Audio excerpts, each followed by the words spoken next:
The series begins with Yu, an excellent student in class. He wasn't great with his grades, but he was polite, well-mannered, and humble, which made everyone respect and appreciate him. His life was going well until a new student joined the class. The teacher introduced him, saying, "This is Sukchan, the high school boxing champion at the international level."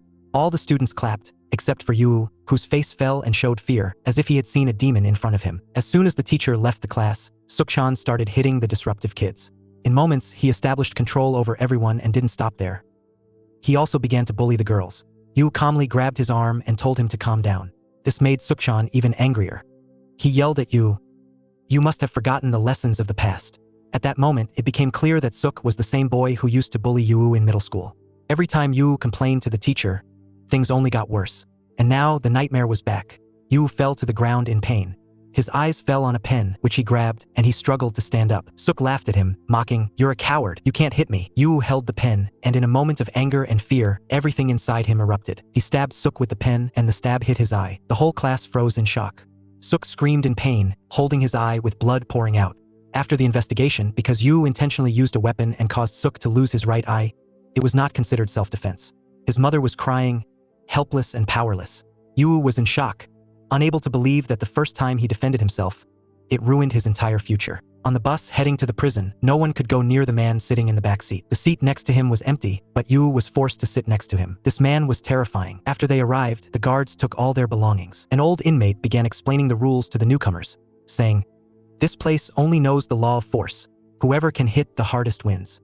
If you can't handle the fight, stay silent as if you don't exist." The housing was divided into 3 big groups. The first was led by Sang, a former world judo champion with skills no one could approach. The second was a man named Jun, who had a muscular body and turned into a beast when he got angry. The third was Song, short and physically weak, but he could crush anyone. To increase their power, Jun and Song set a trap. They faked a fight, claiming that Sang had attacked them and stolen their cigarettes. So they took him and put him in solitary confinement, and the 2 of them became the ones in control. But the truth was that there was only one boss in this place. Even the 3 big shot inmates combined couldn't overpower him. This man was Hyan, the one sitting next to Yu on the bus. Hyan was the youngest world champion in mixed martial arts, and the foreign press used to call him the superhuman. On his sister's birthday, he returned home with gifts and flowers. But as soon as he opened the refrigerator, he found his hand soaked in blood. He wandered around the house in terror until he found his sister drowning in a pool of blood. Suddenly, one of the attackers grabbed him from behind by the neck, but he didn't know who he was holding. Hyan broke his leg with 1 strike. When he saw his mother's body, he lost control and hit the second attacker until he was unconscious. Then, the third attacker tried to surprise him, but he was also defeated instantly. In the end, all 3 died in seconds. However, even though it was self-defense, Hyan was jailed for excessive defense. Yu was terrified, not knowing how he would survive in this hell. One day, one of the inmates got injured, so Yu had to take his place in a game. He accidentally kicked the ball, which hit Jun. Jun laughed and told him, "You just got yourself into trouble." Some of the guys tried to drag him to an empty corner to beat him up. This scene brought back the memories of the bullying he suffered. At that moment, Hyan walked by. Yu was trying to escape them and shouted for his help. Jun was a bit afraid of Hyan and told him not to interfere. Hyan hesitated for a moment but finally decided to save the boy. Jun considered this an insult and told him, "You're pretending to be good, but you're a killer." But Hyan entered the fight, quickly dodged all their strikes, and humiliated them with a single punch. Yu looked at him with great admiration and respect. From that day on, Jun put Yu's name on the list of people who had to be dealt with. While Yu was looking for any way out, he had a visitor. Sukchan himself, whose right eye was now blind and whose boxing career was over. He told Yu that he was waiting for him every day until he got out and that what was coming was hell itself. Yu was terrified and couldn't imagine the pain waiting for him.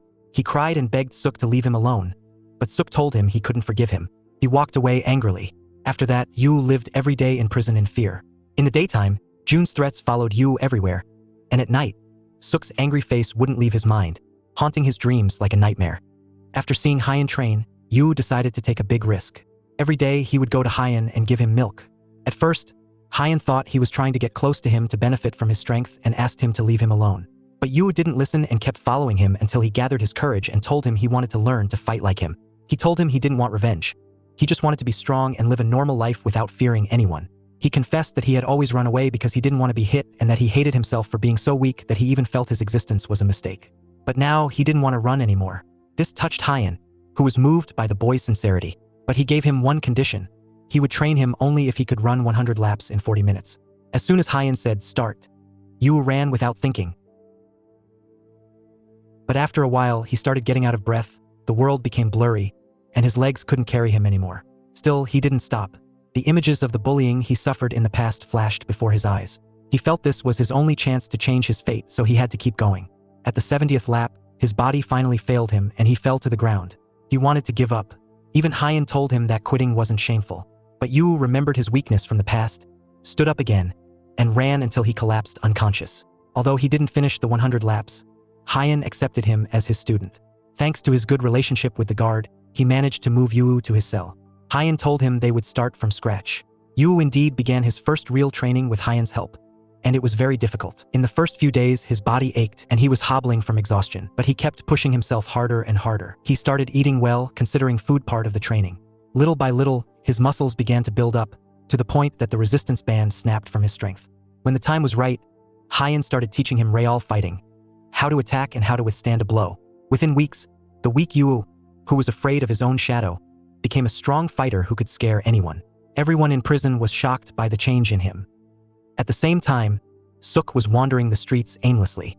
A car behind him kept honking, and the driver started swearing at him, saying, "Are you blind?" This word hurt him more than anything else. He went crazy, ran to the car, and smashed the side mirror. Then he grabbed the man and hit him.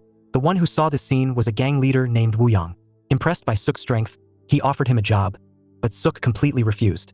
However, Wu Yang noticed Suk's blind right eye and told him, "I can heal you and even make you stronger." This made Suk hesitate. In prison, Yu was practicing a stance called the horse stance. But that day, he received bad news. He learned that Hyan was over 23 years old and would be transferred to an adult prison. This news devastated Yu and made him unable to concentrate on training. Hyan told him, "Focus on every second we have left. Time is running out." At this time, they noticed that a friend was being bullied, and Yu quickly intervened and protected him. The bullies tried to attack him, but Yu was strong enough to defend his friend. When Jun heard that his men were beaten, he went mad and sent for Yu to meet him in the workshop. He told him, "Today, we'll settle the old and new scores." Yu tried to explain, "Your men started it. I was defending my friend." But Jun didn't listen and punched him in the head. Yu dodged the second blow and countered with a swift strike that surprised Jun. Feeling humiliated, he got angry and punched him violently again. But this time, Yu quickly stood up, and even though he was weaker, he didn't surrender. The punches rained down on him, but he kept fighting until Jun's face was broken from the many hits and he lost consciousness. At that moment, Hyan quickly intervened, fearing that Yu would lose control and end up like him. Meanwhile, Suk was becoming more cruel and cold with each passing day, until he became Wu Yang's trusted killer. The next day, Hyan prepared a big meal for Yu. Then, their first real confrontation began. Yu was hesitant. Hyan told him, "I'm going to take this seriously. Either you hit or you get hit." Yu fought with all his might, but before he could land the final blow, Hyan stopped him. "Your hesitation will be your downfall in any real fight," he said. But even so, he was very proud of him. He told him, "You did more than I expected of you," and thus announced the end of the training. But the surprise followed immediately after. On the same day, Hyan was officially transferred to the adult prison. Before leaving, Hyan told him that if sharks stop swimming, they drown and die. After Hyan left, Yu couldn't stop his tears. His heart was empty, and nothing could fill it but his continuous training. At the same time, one of the old inmates who worked for Suk was bragging about how strong Yu had become under Hyan's training. When Suk heard this, he gave a cold smile full of malice. The next day, Suk went to the prison again and asked Yu if he was training to fight him. Yu didn't answer and only mocked him, saying he was still the same person who hadn't changed. Suk laughed sarcastically and said he was waiting for the day Yu would be released. Shortly after, Sang was released from solitary confinement. At this time, Yu returned to his original cell. Sang seriously asked him if he wanted to take his place, but Yu replied coldly that he wasn't interested. Sang was surprised because he had heard that Yu was obsessed with fighting. During the cleaning work, Song challenged Yu and told him that if he won, he would do anything Yu said. Yu asked him to stop bullying people, and Song actually agreed. On the day of the fight, Yu disappeared, and Song began to mock him in front of everyone, saying he was a coward. Suddenly, Yu arrived, and Sang attacked him without hesitation. He was fast and brutal, to the point that Yu couldn't block his strikes. Song thought he had won, but he was surprised when Yu stood up again. Yu grabbed his leg and hit him hard on his thigh. Then, he choked him in a way that turned the fight in his favor. In the end, Yu won and became the big boss in prison. Thanks to his intervention, Jun and Song agreed to stop violence and bullying, and peace returned to the prison. Enemies became friends, and Song began to teach Yu all the fighting techniques he knew. As for Hyan, he was in the adult prison and began a new phase of repentance. But in his heart, he knew that no one would replace his first student. Because of his good behavior, Yu was released from prison early. Before leaving, he went to the training yard and looked around, remembering the days he spent with Hyan. Then he walked away, feeling a strong sense of belonging. But before he could catch his breath, a new crisis emerged. Suk tried to embarrass him in front of people with a move, but Yu saw it as a trivial move. Without many words, their final battle began. Suk entered the fight ferociously, hitting Yu as if he were a punching bag. When Suk mocked Yu's mother, this ignited Yu's anger, and he hit him with all his strength. Suk took control and kept hitting Yu on the head and stomach until Yu fell to the ground, coughing up blood. At that moment, Yu remembered Hyan's words, "Be like a shark, keep swimming and never stop."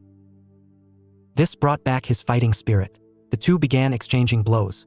Yu used the boxing moves Hyan taught him and hit Suk on his eyebrow. Suk got angry and started punching randomly. Yu then seized the opportunity and hit him with the style Song taught him. Suk stopped, surprised, unable to believe that the weak Yu was now this strong. But the battle wasn't over. It was a matter of will. Yu never gave up. In the end, Suk was defeated. He watched Yu walk away, feeling a heavy loss inside. Afterward, Yu went to visit Hyan in prison, and they were very happy to see each other again. 6 months later, life outside prison was difficult for Yu due to his criminal record. People treated him unfairly. He only had his old friends from prison, who helped and supported each other. Song now had a food truck on the street, and Jun worked at a construction site and studied in his free time. As for Sang, he missed the fighting life and returned to the gym. Yu trained every day without rest and promised himself and his friends that even if the world cast them aside and called them former criminals, they would never give up. One day, Yu went to visit Hyan. He told him he found a part-time job at the gym, which solved his food and housing problem. This way, he could continue his training without worry. The path to becoming a boxer was hard, but a shark never stops swimming. Despite this, Hyan was worried about him.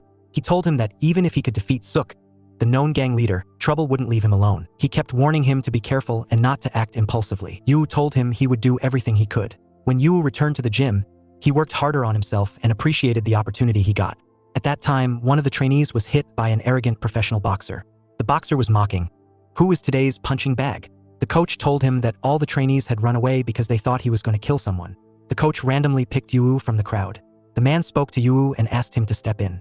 Even jokingly, he told him that if he won, the coach might let him become a real boxer. Yu immediately agreed and easily dodged the first blow. The coach gave him all the gear, but Yu only put on the gloves.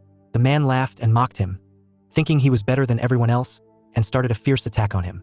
Yu protected his head and played defensively until he found the right moment and landed his first hard blow on the man's arm. The man fell to his knees in pain and screamed for ice. When the gym owner heard what happened, he was furious. The man was supposed to participate in an illegal underground fight called The Fog that night. It was broadcast live on a special app, and the few guests who attended were very important. They didn't come just for fun, but also for the high-stakes bets.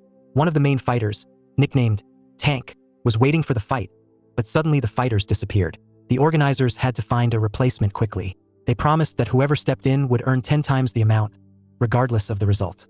The guests didn't complain. On the contrary, they got more excited and raised the bets. Suddenly, the mysterious fighter appeared. It was Wu Yang, the gang leader himself. To make the fight fair, they changed the rules.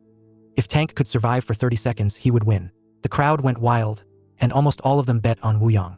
Wu Yang entered the ring and told Tank, "Don't be afraid. If you hit me even once, I'll pay off your debts." The battle began, and Tank couldn't return a single blow. One strike was enough to knock him out like a child. Only 10 seconds passed, and Wu Yang was still going, mercilessly breaking his leg. Elsewhere, when Yu was returning, he ran into Jun. He saw him giving money to a man with a cane, looking embarrassed. It turned out that Jun used to bully this man and caused a leg injury, and now he was trying to fix what he had done. Yu greeted him, and Jun talked freely. He told Yu that he was about to be fired from the gym that day. Jun said life had become very difficult, but Yu calmly told him, "I chose this path, and no matter how hard it is, I'll keep going." Afterward, they went to Song's food truck. Jun ate there all the time without paying, and Song didn't scold him. Despite their teasing and joking with each other, their friendship was very precious in hard times. At that moment, Ji-hai appeared. She was one of Jun's former teachers. But Song noticed that Yu's eyes never left Ji-hai, and his admiration for her was clear. Suddenly, a luxurious car sped by on the street. Wu Yang himself stepped out and went straight to Yu. He got straight to the point and told him he wanted Yu to work for him. 3 hours earlier, Wu Yang had ordered his men to look for all the people who disappeared. When they arrived at a cruise ship, they found a man injured and kneeling. Cannon explained to them that he missed the fight because of a hand injury. Wu Yang asked him who did this to him. Cannon said it was a cleaner named Wu. At that time, Woo Young was surprised and started showing interest in Yu. He told him to choose someone he trusted, either his girlfriend or his manager. Yu immediately chose his manager without hesitation, because he was also his cousin. Woo Young said if the manager could stay silent for 10 seconds, he would be free. But before he could finish his words, the manager started screaming, ignoring Woo's pleas. Woo Young threw all three into the sea without thinking. At that moment, Cannon said that Woo was also the reason Suk was blinded. Woo Young was impressed by his strength and decided to recruit him with a tempting offer. But Woo immediately refused and told him, "I'm not like Suk." Woo Young was shocked because no one had ever refused him before, and he decided to play it dirty. The next day, Ji-hai was talking to Yu-woo on the phone. When she saw a pregnant woman facing a problem, she quickly hung up and went to help her. But as soon as she put the groceries in the car, the woman lit a cigarette and said to her, "Are you Ji-hai?" Before she could answer, a man grabbed her by force and forced her into an ambulance belonging to a psychiatric hospital. This woman turned out to be Ms. Park. She took off her prosthetic belly. After Ji-hai tried to escape, she hit the man with an oxygen tank and tried to open the door, but it was locked. Ms. Park hit her hard, and she lost consciousness. At the same time, Yu was training with Sang. After the workout, Yu received a video call from Ji-hai. He saw her crying and trying to tell him something. He tried to call back, but there was no answer. That's when he realized that Woo Young was behind it. Yu lost control and wanted revenge. But June grabbed him and said, "Calm down, that's what Woo Young wants, for you to lose control." Sang called the police, but they couldn't do anything because the situation was unclear. Suddenly, Yu received a message with the address of a construction site. The four of them took the old truck and rushed there. They split up to look, but they couldn't find Ji-hai. Yu found a set of keys on the ground. He called the number and heard the sound of a mobile phone ringing inside an abandoned building. Without hesitation, he ran inside. There were two men tying up Ji-hai. Just as they were about to harm her, Yu and June burst in. Yu hit them and knocked them down in seconds. He untied Ji-hai, but she told him, "Run away quickly." At that moment, the phone rang again, and it turned out to be a trap. Men came from all directions. Ms. Park had used Ji-hai's mobile to lure Yu into the trap. Their number was huge. They couldn't resist them. They managed to catch them, tied their eyes, and dragged them into a small transport vehicle. Song and Sang saw the car as it was leaving, so they chased after it. Inside the car, Yu was in shock and lost consciousness. When he woke up, he found himself tied to a chair with Woo Young in front of him. Yu asked, "Where are my friends?" And Woo Young didn't answer. He started talking about child soldiers in Africa, how they would blindfold them, give them a weapon, and make them shoot in front of them. When they removed the blindfolds, they would find corpses in front of them. After this shock, they would become obedient like machines. Then, Woo Young told him to choose between June or Ji-hai to die. Yu begged him, saying they had nothing to do with it. But Woo Young got bored and told Ms. Park, "You take charge of the matter." Before leaving, he said, "If you don't choose, both will die." Ms. Park was truly mentally unstable and enjoyed carrying out the dirty work. She ordered someone to film everything. She gave Yu 10 seconds to choose. Yu screamed and said he would kill her, but it didn't work. He broke down and asked June what to do. The time ran out, and Ms. Park said June's name and stabbed him, but the knife cut the rope that was binding him. June quickly grabbed her arm and threw her away. He took out the two incompetent guards. When Park tried to attack him again, he grabbed the knife and stabbed her hard. He untied his friends, and they all ran down the stairs. After a while, Park woke up and screamed, ordering hundreds of guards to attack. June decided to stay behind to fight them so Yu and Ji-hai could escape. But more enemies appeared in front of Yu as well. Yu tried to fight, but he fell down the stairs. At that moment, June ran to help him, but a guard pinned him against the wall. Yu was losing consciousness. Ji-hai grabbed a fire extinguisher and hit the guard with it. This gave Yu a chance to return the blow. But before they could take a breath, more guards appeared. June, despite the blood dripping from him, managed to hold them all off alone so his friends could escape. Yu and Ji-hai went out to the parking lot, but the guards blocked the way. In the critical moment, Sang and Song appeared like beasts. They hit the guards until everyone fell to the ground. The four of them ran to look for June and found him, having defeated the thugs alone. He told his friends they were late. Yu helped him stand up, and before more guards arrived, they fled the place. Unfortunately, June's condition was very bad. He pulled out a small notebook with the names of the people he used to bully and asked Yu to go and apologize to them on his behalf. Yu refused and told him, "You have to live and apologize yourself." June promised him he wouldn't die, but he couldn't keep his promise. Yu screamed in pain, and all their memories flashed before his eyes. He blamed himself for everything that happened. At the funeral, Yu was looking at June's photo, his eyes full of regret. Suddenly, June's sister, Eugene, hit him hard and asked, "Where were you when my brother died?" All Yu could do was apologize. But Eugene didn't want an apology. She just wanted her brother to live. Yu couldn't forgive himself and regretfully said that if he hadn't refused Woo Young's offer, June wouldn't have died. Song shouted and told him, "Don't blame yourself. Because of you, June felt like a human being for the first time. Because of you, he took the high school exam and apologized to the people he hurt. If you keep blaming yourself, June's soul will never rest." This made Yu Jin understand how strong Yu's relationship with her brother was. At the same time, Ji-hai was talking to her mother. Suddenly, a man with a scar on his face bumped into her. She felt he was suspicious, so she ended the call and followed him. The man, named Scar, was meeting with an officer in charge of Jun's case. Scar forced him to answer a call from Cannon, who offered him a bribe to go after someone else to take the blame instead of the real culprits. Ji-hai saw all of this and quickly called her friends. Worse than that, Woo-young sent flowers to the funeral. Written on them was, "Let's finish the conversation that hasn't ended yet." This made Song break down in anger and destroy the flowers. He cursed the police and said they were worthless. Sang asked him to calm down and told him that he also wanted to kill Woo-young, but anger wouldn't solve anything. In the middle of the argument, Yu was sitting silently, flipping through Jun's notebook. When he reached the last page, he found the name of a victim, and it was his name, Yu. That's when he understood that Jun wanted to apologize to him in their last meeting. Yu clenched the notebook in his hand and made a decision. The people who killed Jun would pay the price. But this time, the plan would be well executed. Suddenly, Yu Jin said she wanted to join them to prove herself. She easily defeated 3 men, and so the revenge team had a strong new member. Their first goal was to find the evidence.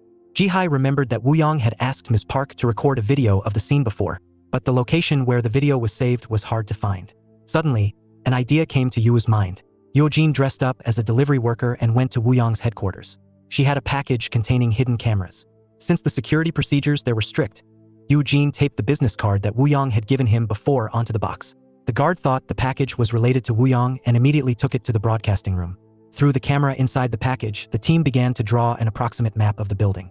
As soon as they confirmed the target, they immediately made their move. Song went to the underground garage.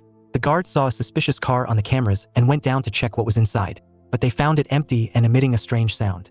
Suddenly, the microwave inside the car exploded. The fire alarm went off and everyone ran to the garage, but they had walked into a trap. At that moment, the team had already entered the building. The fighting started. Although the enemies outnumbered them, they couldn't overpower the team. The team split into 2 groups, one resisting and one attacking. The important thing was to finish quickly. After finishing off the enemies, Yu went to the broadcasting room to look for evidence, and the rest stayed in the corridor to ward off the new attacks. After a while, Yu found the room and forced the technician to open the files. But he discovered that the folder for that day had been completely deleted. At that moment, Woo-young was watching everything on the screens and was surprised by Yu's efficiency. When Yu returned to the corridor, Woo-young played the video of that day. Yu's screams filled the place as he watched the scene of Ms. Park stabbing Jun. Everyone was angry. At that time, Cannon Squad arrived with backup. Woo-young turned on the microphone and told Yu, "If you want the video, come and take it yourself." Without hesitation, Yu walked towards the elevator through the crowd. At this moment, Cannon, Ms. Park, and Scar faced the rest of the team. As soon as Yoo-jin knew that Ms. Park was the one who stabbed her brother, she went to take revenge. Sang grabbed a rifle and Song faced Scar. Yu was in the elevator, preparing for the final fight. When he saw the video with his own eyes, anger filled him. Woo-young offered him 2 choices: take the video and leave or play a game with him. Without thinking, Yu took the flash drive. But Woo-young didn't let him leave easily. He sarcastically asked him, "Who is coming? Family or friends?" This ignited a fire inside Yu. Yu attacked, but Woo-young dodged the blows with complete calm. He even hit Yu with his hand as if to humiliate him. Over time, Woo-young lost his temper and started hitting him violently. At the same time, the fight in the corridor intensified. Sang and Cannon were equally matched. Song broke his leg from Scar's strange movements. Yoo-jin hit Ms. Park and took revenge for her brother. Then, she went to help Song against Scar. Yu was being hit but got up again, breathing heavily. Woo-young calmly took a sip of his drink. Then, he hit Yu hard, breaking the glass. He went to the ring and played the video of Jun being stabbed. Yu screamed and attacked Woo-young, who grabbed his neck and forced him to look at the screen. At that moment, Yoo-jin and Sang were cornered. They imagined Jun's picture, and this brought back their strength.